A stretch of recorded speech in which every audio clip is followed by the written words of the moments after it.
We'll start with Lil Dragon. Dave, you're a big Lil Dragon fan, right?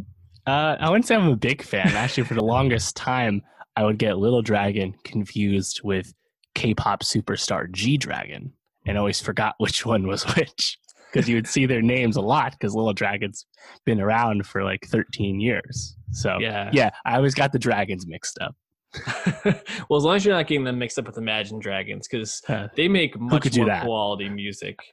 They bring more than just the thunder and the lightning. They bring excellent production and subtle songwriting that I think made their newest album, "New Me, Same Us," a pretty solid listen. I've never been huge into Little Dragon. I think I kind of it kind of depends on the song. I don't think I've had any albums theirs I've listened to that really grabbed me, but a couple of their bigger hits, especially like Wildfire, just a really well crafted, smartly done song. And uh, I think after 13 years, they're obviously masters of their craft.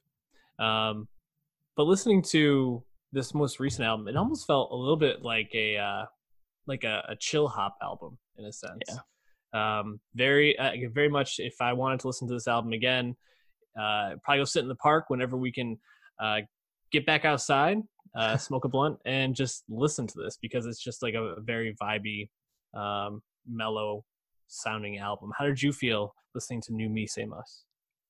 Yeah, same. That down tempo dream pop uh, usually doesn't do a whole lot for me, but Yukimi Nagano, the lead singer, she kind of has an interesting voice, and it's oftentimes the whole the fullness of the song is usually her singing a lot of the times when this again understated instrumentation and whatnot. But yeah, in this case, I feel like I kind of just floated in and out. There were songs that had their moments, like I like Sadness a lot. That one was a little more higher energy, and it's obviously nice to hear Kali Yuki's at the end. But um, yeah, it's funny because this is their sixth record, and when you've been an indie artist that long, you kind of just do what you want. And they've talked about this in interviews where they had lanes to pursue a more mainstream friendly sound. I mean, their fourth album got Grammy nominated and whatnot, but like they just weren't interested in that. And I obviously respect that.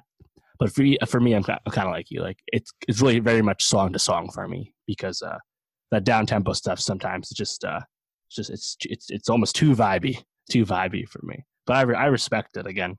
When you're indie that long, it's pretty cool to see people just kind of marching to the beat of their own drum. But I mean, they've done features from time to time. You can look at their collaborations. You know, a lot of notable names like Flume and Kate Renata. They were on Little Sims last year. They were on Mac Miller way back. I liked her on Tinashe 2 albums ago. So, yeah, they're pretty cool. Yeah, you can definitely hear that Kate Renata type vibe. I think on a couple of the songs in the back half of this album, it reminded me a little bit of some of the songs off Kate Renata's 99.9%. That's a nice feature. Yep, and it, I mean, I think I liked a couple more of the songs than you did. Are You Feeling Sad, which I liked both the Keely Yukis version and the just a Little Dragon version. I thought New Fiction was really good. The bass in that really stood out, and the bongos was a nice like touch and flourish there at the end. And Where You Belong, just like this like funky chill song, which I really vibe to. But yeah, I think the thing about Little Dragon for me, and I think you kind of touched a little bit on my feelings, is I didn't. There wasn't enough variation throughout this album for me to really find it super interesting. I think some of the songs started blending together for me or sounding a bit samey.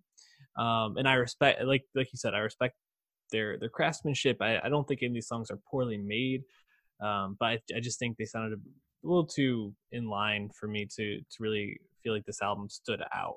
Um, Fairly forgettable, but I think there's some good things to take away. I'm probably throw one of the songs on the playlist, so check that out. Nowstalgia Best of 2020.